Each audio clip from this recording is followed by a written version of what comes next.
Halo guys, balik lagi bersama Bang Teo di sini.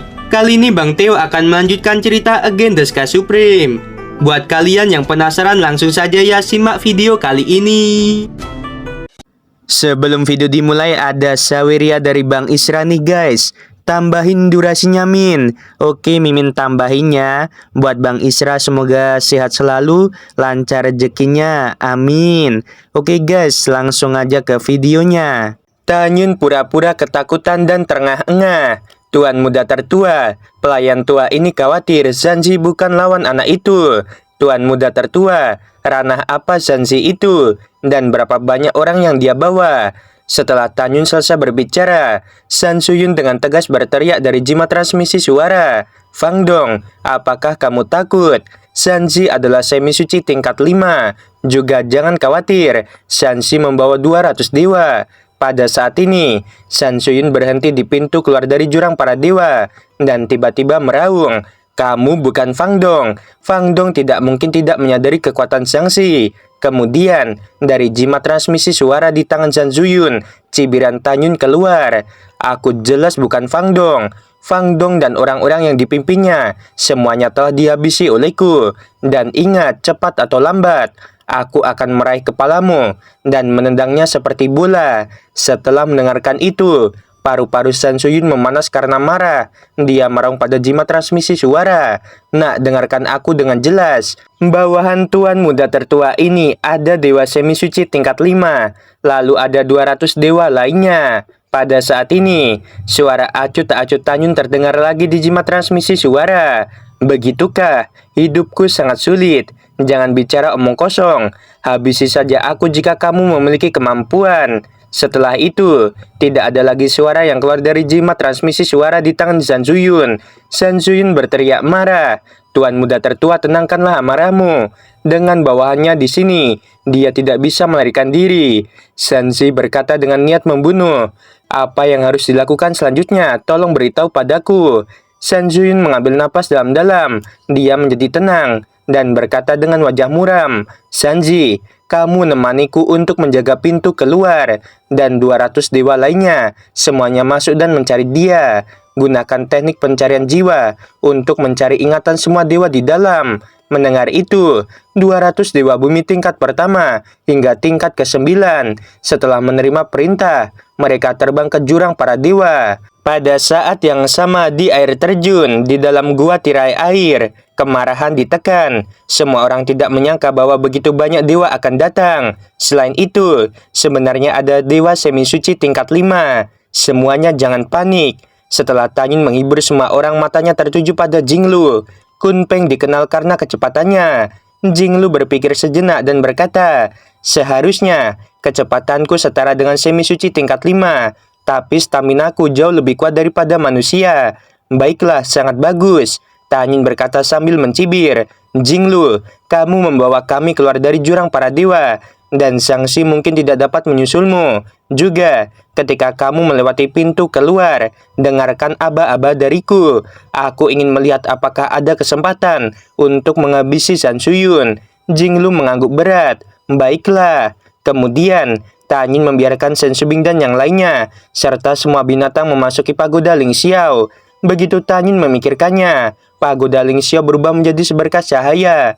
Tanyun bertanya, "Xiao Lu, mengapa kamu membenci Zanpeng?" Jinglu berkata, "Kakak, aku mendengar bahwa setelah kamu melarikan diri kembali ke alam Dewa Hongmeng dan terluka, penjagamu Zanpeng yang mengungkapkan berita itu kepada Raja Dewa Tertinggi. Kemudian, Raja Dewa Tertinggi memberitahu berita itu kepada Ling Xia Tianjun yang mengkhianati dirimu. Ling Xia Tianjun memberitahu suaminya Xing Tian Tianjun di mana kamu bersembunyi. Jadi Xing Tian Tianjun memberitahu berita itu kepada gurunya, si wanita jalang jahat itu. Pada akhirnya, Xing Tian Supreme dan Si Yuan Supreme bergabung untuk menghabisimu." Mendengar ini, Tanyun mengangguk dengan niat membunuh yang kuat di matanya. "Kamu sangat benar. Zanpeng, Raja Dewa Tertinggi, Ling Xia Tianjun, 3 orang yang paling kupercaya di masa lalu, tetapi mereka mengkhianatiku. Cepat atau lambat suatu hari, aku akan membiarkan mereka mati." Setelah mendengar ini, Jinglu tersenyum dan berkata, "Kakak, aku percaya padamu. Kamu pasti akan bisa membalas dendam." Baiklah, Tanyun tersenyum. Kakak, kemana kita akan pergi setelah kita meninggalkan jurang para dewa? Jinglu berkata dengan lembut. Kalau tidak, aku akan membawamu ke tempat Kunpeng Tianhai. 6 klan Kunpeng pasti akan setia kepadamu jika mereka tahu bahwa kamu masih hidup. Tanyun menggelengkan kepalanya dan berkata, jangan pergi ke Kunpeng Tianhai. Mengapa? Apakah kakak tidak mempercayai klan Kunpeng? Kata Jinglu. Bukannya aku tidak percaya. Tanyun mengerutkan kening dan berkata, itu karena Kunpeng Tianhai terlalu jauh dari sini dan tidak ada sumber daya di sana. Aku berencana untuk meninggalkan jurang para dewa dan pergi ke tempat lain untuk menemukan buah dewa manusia dan ular dewa bumi. Xiaolu, apakah kamu tahu bahwa setelah kejatuhan diriku di masa lalu, apakah ada wilayah yang baru terbentuk di alam dewa Hongmeng? Yang terbaik adalah memiliki harta di dalamnya. Jinglu berkata dengan jujur, ya ada. Setelah meninggalkan jurang para dewa, terbang ke selatan selama 3 tahun, dan kemudian kita akan tiba di Danau Qingyang Shenhu.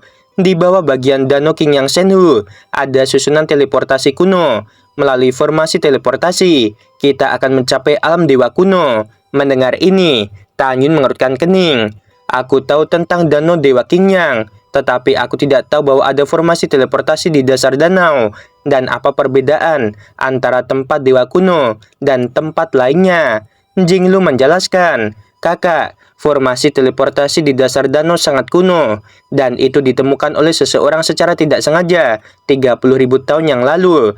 Adapun tempat dewa kuno, ada banyak sumber daya dan ada juga banyak binatang surgawi. Dikatakan bahwa setelah tempat ini ditemukan pada waktu itu, Si Yuan Supreme, Xing Tian Supreme, dan Ling Xia Tianjun semuanya pergi untuk melihatnya secara langsung. Mereka akhirnya percaya bahwa alam dewa kuno ini bukanlah ruang independen yang ada di alam semesta kita saat ini. Alam dewa itu adalah ruang dan waktu yang selamat dari keruntuhan alam semesta. Juga, di alam dewa kuno ini, ada juga bangunan aneh. Oh ya, pada saat itu, aku mendengar bahwa dua Supreme dan Ling Xia Tianjun menemukan seorang wanita raksasa di dalam. Tapi wanita raksasa itu sudah mati. Tetapi yang aneh adalah meskipun wanita itu telah mati selama ribuan tahun, tubuhnya terpelihara dengan baik. Kemudian, tidak lama setelah berita itu keluar, dua Supreme dan Ling Xia Tianjun memerintahkan agar tidak ada seorang pun di antara 3 alam dewa yang membahas urusan wanita itu. Mendengar ini, Tanyun mengerutkan kening, seolah memikirkan sesuatu, dan bergumam pada dirinya sendiri. Mungkinkah itu dia? Pada saat ini, Tanyun memikirkan jurang melap jiwa, salah satu dari 2 tempat terlarang di alam abadi ke-9. Jurang melap jiwa juga muncul 30.000 tahun yang lalu, yang bertepatan dengan saat alam dewa kuno ditemukan. Tanyun memikirkan wanita cantik di peti mati raksasa di kedalaman jurang melap jiwa. Tanyun curiga bahwa wanita raksasa itu yang ditemukan oleh dua Supreme di alam dewa kuno. Tanyun mengangguk dan berkata, pasti dua Supreme ingin menghidupkan kembali wanita itu.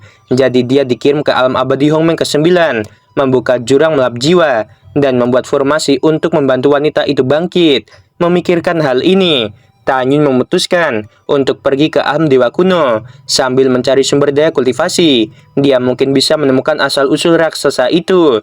Mari kita lihat mengapa Si Yuan Supreme dan Xing Tian Supreme ingin membangkitkannya. Setelah mengambil keputusan, Tanyun memandang Jinglu dan berkata, tinggalkan jurang para dewa dan pergi ke Qingyang Shenhu. Baik kakak. Begitu Jinglu selesai berbicara, dia terbang keluar dari gua tirai air dan berubah menjadi seekor burung emas besar di langit. Seluruh bulu tubuhnya berwarna emas dan menyilaukan. Sepasang cakar tajamnya seperti senjata yang tidak bisa dihancurkan. Ini adalah burung surgawi Jintong Kunpeng. Dia memiliki cakar tajam yang sebanding dengan senjata artefak tingkat 9. Ketika kekuatan mata emasnya dilepaskan, itu cukup untuk membalikan sungai dengan kepakan sayapnya. Tanyun bahkan lebih sadar bahwa ini bukan bentuk pertarungan Jinglu. Begitu dia mengaktifkan bentuk pertarungan, ukuran tubuhnya bisa meroket hingga 30.000 kaki. Dengan kekuatan dari binatang surgawi tingkat 6, dia dapat dengan mudah menghancurkan dewa surgawi tingkat 8. Jika dia bertarung tanpa henti, dia tidak akan takut pada dewa semi suci tingkat 1. Pada saat yang sama, Dia memiliki kecepatan terbang yang tak tertandingi di ranah yang sama. Kunpeng dikenal sebagai salah satu dari 3 dewa terbang tercepat. Bahkan kecepatan naga dengan level yang sama lebih rendah dari ras Kunpeng. Kakak, kamu naiklah. Jinlu meludahkan suaranya dengan menyenangkan. Dengan senyum cerah, Tanyun membalik tangan kanannya. Dengan jubah hitam keluar dari tangannya. Tanyun dengan cepat mengenakan jubah hitam. Dan setelah menutupi wajahnya yang tampan, hanya sepasang mata yang terbuka, dia terbang keluar dari air terjun dan melompat ke punggung Kunpeng. Kunpeng membawa Tanyun seperti kilat emas yang menembus langit di atas jurang, membumbung menuju pintu keluar. Kecepatannya mencengangkan. Waktu berlalu 8 bulan kemudian. Selama periode ini, bawahan Sang Suyun, 200 dewa sudah pergi untuk mencari Tanyun, tetapi mereka menemukan bahwa air terjun itu sudah kosong. Dalam 8 bulan, mereka mencari hampir di semua tempat, dan juga mencari ingatan orang yang tak terhitung jumlahnya, tetapi mereka tidak pernah menemukan Tanyun. Ketika mereka mencari dengan marah, mereka tidak tahu bahwa pada saat ini, Jin Tong Kunpeng membawa Tanyun akan tiba di pintu keluar jurang para dewa. Pada saat yang sama, di pintu keluar, San Suyun sudah lama tidak menemukan pembunuhnya, dan kemarahan di hatinya bisa dibayangkan. Melihat ekspresi marah San Suyun, lebih dari 290 lelaki tua di belakangnya, mereka sangat ketakutan, sehingga mereka tidak berani menyapanya. San Suyun berteriak, "Mengapa belum ada berita? Tuan muda, kamu tenanglah." Sang Si membungkuk hormat dan berkata, "Selama kita tetap di sini, cepat atau lambat kita akan menangkapnya." Mendengar itu, ketika San Suyun hendak mengatakan sesuatu, ekspresi Zanzi tiba-tiba menjadi serius, dan dia buru-buru bertanya, "Tuan muda tertua, apakah orang yang menghabisi tuan muda kedua mengenakan jubah hitam?" "Saat ini aku menemukan orang yang menggunakan jubah hitam." "Itu benar." Mata San Suyun berbinar dan dia buru-buru berkata, "Apa yang kamu temukan?" Zanzi menyeringai dan berkata, "Tuan muda tertua, bawahan ini menemukan bahwa Kunpeng bersayap emas datang ke arah kita dengan kecepatan tinggi. Di punggung Kunpeng, ada seorang pria dengan jubah hitam menutupi wajahnya, yang juga merupakan dewa manusia tingkat 6. Itu pasti dia. Aku tidak tahu bagaimana dia meyakinkan Kunpeng bersayap emas untuk membawanya melarikan diri dari jurang para dewa." Mendengar ini, Sang Suyun melepaskan kesadarannya dan menemukan bahwa memang ada sinar cahaya keemasan yang datang ke arahnya dengan kecepatan tinggi dari kehampaan melebihi 100.000 mil. Karena kecepatannya yang sangat cepat, San Suyun yang merupakan dewa bumi tingkat 9 tidak dapat melihat sinar cahaya keemasan itu sama sekali. Bahkan lebih sulit untuk melihat dengan jelas bahwa Tanyun sedang tertidur di punggung Kunpeng. Alasan mengapa Zanzi melihat dengan jelas adalah karena dia dewa semi suci tingkat 5. Meskipun San Suyun tidak bisa melihat dengan jelas, dia masih mempercayai Zanzi dan memerintahkan dengan tajam, "Apakah pria di punggung Kunpeng bersayap emas itu adalah pembunuh saudara keduaku? Jika benar, dia harus dihabisi." Bawahan patuh. Setelah Zanzi menerima perintah, pedang artefak menengah tingkat 5 terbang keluar dari mulutnya. Dia melayang dengan anggun di atas kepala San Suyun, memancarkan aura tirani semi suci tingkat 5, dan raungan keras terdengar seperti ledakannya menggelegar. "Kunpeng bersayap emas, berhentilah untukku, jika tidak akan aku habisi tanpa ampun." Pada saat ini, Jinlu mengirim transmisi suara pada Tanyun. "Kakak, aku dapat melihat bahwa orang itu adalah dewa semi suci tingkat 5, dan itu seharusnya adalah Zanzi." Tanyun tahu dengan jelas bahwa Kunpeng memiliki kemampuan untuk merasakan kekuatan manapun. Karena dia mengatakan bahwa pihak lain adalah semi suci tingkat 5, maka penunjuknya tidak mungkin salah. "Kakak, pegang erat-erat diriku. Aku akan terbang dengan seluruh kekuatanku dalam sekejap dan membawamu keluar." Dia tahu betul bahwa dia hanya memiliki keunggulan dalam hal kecepatan dibanding Zanzi, karena ranahnya terlalu rendah untuk menghadapi Zanzi. Ada sedikit kelicikan dan keganasan di mata Tanyun, dan dia kembali normal. Dia berkata pelan, "Dalam pikiran Zanzi, kamu hanya mengandalkan kecepatan. Dia pasti tidak menyangka bahwa kita akan menyerang San Suyun. Jadi setelah beberapa saat, kamu terbang dengan kecepatan tercepat, berbalik tiba-tiba ketika kamu dekat dengan Zanzi, dan berpura-pura melarikan diri ke jurang. Jika kecepatannya benar-benar setara denganmu, maka setelah memancingnya masuk ke dalam jurang para dewa, kamu buru-buru keluar dari jurang dan serang San Suyun secara tiba-tiba. Mendengar ini, Jinlu berkata, "Kakak, apakah kamu ingin menangkapnya dan mengancam Sanji? Ancaman bukanlah tujuanku." Tan Yun berkata dengan kejam, "Aku ingin menghabisi San Suyun." "Baiklah, aku mengerti." Ketika dia kurang dari 1000 mil jauhnya dari Sanji, dia tiba-tiba berlari menuju pintu keluar di sebelah kiri, seolah-olah dia ingin mengelak.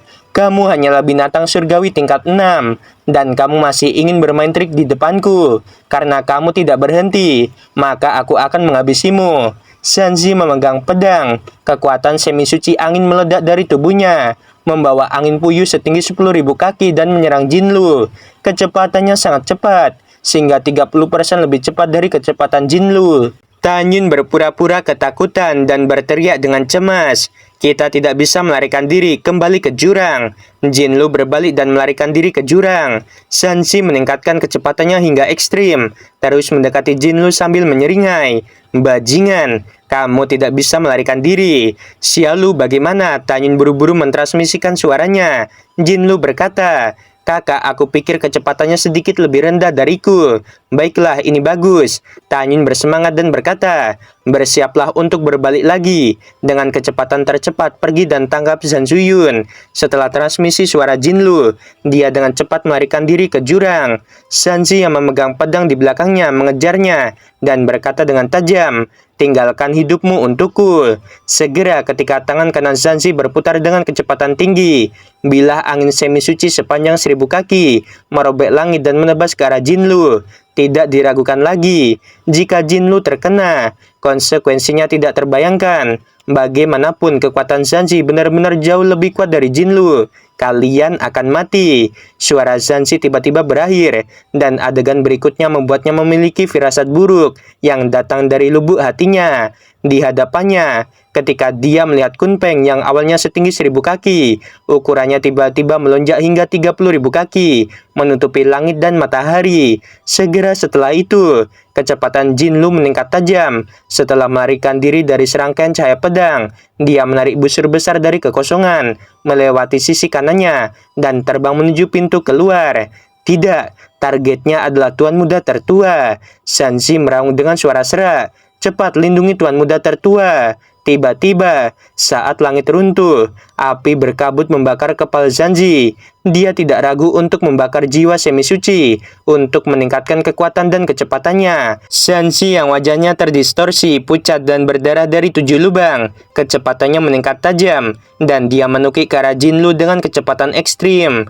Pada saat ini, di pintu keluar jurang, San Suyun sangat ketakutan, sehingga dia meraung pada lebih dari 290 dewa bumi di belakangnya. "Cepat lindungi aku." Setelah itu, San Suyun dengan cepat masuk ke tanah. Di tengah kehampaan yang bergejolak, Jinlu mengeluarkan cakar kanannya yang besar dan meraih ke arah lebih dari 290 dewa bumi. Jeritan lebih dari 290 dewa bumi berhenti tiba-tiba. Ketika suara patah tulang yang jelas terdengar, mereka dihancurkan sampai mati di bawah cakar raksasa Jinlu. Mereka yang terkuat hanyalah dewa bumi tingkat 7. Menghadapi Jinlu yang merupakan binatang surgawi tingkat ke-6, mereka tidak memiliki kekuatan untuk melawan. Dengan keras, debu memenuhi udara. Cakar raksasa Jinlu menembus jauh ke dalam tanah dan ingin meraih San Suyun yang bersembunyi di tanah. San Suyun yang bersembunyi di tanah merasa memekakan telinga dan dia meraung putus asa. "Sanji, di mana kamu?" Pada saat ini, Sanji yang membakar jiwanya telah muncul di atas kepala Jinlu. Lalu dia berkata dengan cemas, "Jangan takut. Tuan Muda bawahan pasti akan menyelamatkan dirimu." Sanji melemparkan pedang di tangannya. Pedang yang mengancam itu tiba-tiba berubah menjadi raksasa dan menebas ke arah kaki kanan Jinlu. Sekali kena, kaki kanannya akan patah. Ketika Jinlu tanpa sadar ingin menarik kakinya, Tan Yun berkata melalui transmisi suara, "Kamu tidak perlu menarik kakimu, cukup tarik San Suyun untukku." Cakar raksasa yang dimasukkan ke tanah membawa setumpuk tanah dan mengeluarkan San Suyun yang ada di dalam tanah. Jinlu mengeluarkan suara yang menyakitkan. Kaki kanannya dipotong oleh pedang. Namun pada saat berikutnya, rasa sakit yang parah dari kaki kanan Jinlu menghilang, seolah rasa sakit itu tidak pernah datang. Pada saat kritis, Tan Yun membalikan waktu, dan kaki kanan Jinlu langsung dikembalikan pada keadaan semula. pedang besar yang menebasnya. Saat ini menebas kaki kanannya lagi. Satu-satunya perbedaan dari sebelumnya adalah bahwa sekarang San Shuyun telah dibawa keluar dari tanah. Melihat ini, Sanzi yang menukik ke dalam kehampaan sangat ketakutan. Dia tidak pernah membayangkan bahwa adegan pembalikan waktu akan muncul. Kita harus tahu, kekuatan magis ini telah lama hilang. Sejak jatuhnya Homeng Supreme, tidak ada yang menggunakannya lagi. Tentu saja pada saat ini, dia tidak punya waktu untuk memikirkannya. Jadi dia hanya bisa berteriak, "Tuan muda tertua lari ke arah bawahan ini." San Shuyun yang masih shock ketika dia naik ke langit. Tanyun tersenyum muram. "Sayang sekali, kamu tidak bisa melarikan diri. Sangkar luar angkasa." Saat Tanyun menggunakan kekuatan magis ini, sesuatu yang membuat San Shuyun merasa putus asa tiba-tiba terjadi. Ada kekuatan pengikat tirani di ruang sekitarnya, meremas ke arah San Shuyun, seperti laut yang luar biasa. San Shuyun yang memiliki kekuatan Dewa Bumi tingkat 9, seperti berada di rawa dan sedang berjuang. "Sanji, tolong selamatkan aku. Cepat selamatkan aku," teriak San Shuyun dengan mata pecah-pecah. Namun, Sanji yang berada di kehampaan yang luas tidak berdaya, karena pada saat ini, Tanyun sudah muncul di samping San Shuyun dengan langkah Dewa Hongmeng. Dia mengangkat tinjunya dan menghantamkannya ke dada San Shuyun. "Kamu telah mengejar dan ingin menghabisiku selama bertahun-tahun. Hari ini, aku akan memberimu pukulan dan mengirimmu untuk melihat saudara keduamu." Ledakan, kabut darah memenuhi udara, dan tulang-tulang berceceran. Dada San Shuyun meledak, dan kemudian Tanyun berguling dan menendang dagunya. Ketika tenggorokan San Shuyun meledak, Tanyun berubah menjadi bayangan, menyapu bagian belakang Jinlu, dan berkata dengan cemas, "Ayo cepat lari." Jinlu menjerit panjang dengan keras. Dia terbang keluar dari jurang para dewa, melonjak di atas pegunungan dengan kecepatan tinggi, dan menghilang ke langit. "Kunpeng dan kau bocah sialan, aku harus menghabisi kalian berdua." Fitur wajah Sanji sangat terdistorsi. Dia membakar jiwanya, dan dengan cepat mengejar Kunpeng. Pada saat ini, Sanji ketakutan sekaligus marah. Kemarahannya adalah bahwa dewa manusia tingkat 6 benar-benar menghabisi tuan muda tertua di depannya dengan kerjasama yang sempurna dengan binatang Kunpeng. Yang menakutkan adalah bahwa kepala pelayannya itu pamannya membiarkan dia datang untuk menangkap si pembunuh. Tujuannya adalah untuk membuat dirinya berjasa, tapi sekarang dia tidak kompeten. Dia tidak menangkap si pembunuh dan menyaksikan tanpa daya tuan muda tertua meninggal di depannya. Dia tahu bahwa jika dia tidak menangkap si pembunuh, dia pasti akan menderita kemarahan patriark keluarga ketika dia kembali. Bahkan jika pamannya adalah kepala pelayan, dia khawatir pamannya tidak bisa menyelamatkan hidupnya. Oleh karena itu, dia dengan panik mengeluarkan kekuatan semi suci angin di tubuhnya. Dan setelah mengunci Kunpeng dengan kesadarannya, dia mengejar Kunpeng. Hanya setengah jam kemudian, dia muncul dalam kekosongan di 30.000 mil di belakang. "Kakak, apa yang harus aku lakukan jika dia menyusul?" Saat Jinlu terbang, matanya yang besar penuh dengan kekhawatiran. Tanyun kembali menatap Sanji yang terus-menerus mendekatinya. Dengan tatapan tak kenal takut, Tanyun menjawab, "Tidak apa-apa, dia tidak bisa menyusul kita. Dia telah membakar jiwa semi suci selama setengah jam, dan segera dia akan terkena serangan balik. Pada saat itu, bahkan jika dia mengejar kita, dia sudah terluka parah. Pada saat itu, mungkin jika kita bergabung, kita bisa mengalahkan dia." Kata-kata Tanyun, baik benar maupun salah, bisa dikatakan memiliki niat yang jauh. Sanji akan terluka parah, tetapi Tanyun tahu bahwa dia dan Jinlu masih tidak dapat bersaing dengannya. Alasan mengapa dia mengatakan ini adalah untuk melawan psikologis dengan Sanji. Dia bertaruh Sanji akan mundur. Oke guys, sampai sini dulu ceritanya, makin seru kan? Gimana ya, Sanji memang dewa semi suci tingkat 5, tapi cuma kalau soal pengalaman sama Tanyun ya kalah jauh ya guys ya. Oke, sorry banget tadi kalau di pertengahan video tuh ada suara hujan keras, memang waktu record ada hujan deras banget guys, ya begitulah ya. Oke, sebelum video berakhir Mimin mau bilang sungguh membagongkan. Terima kasih.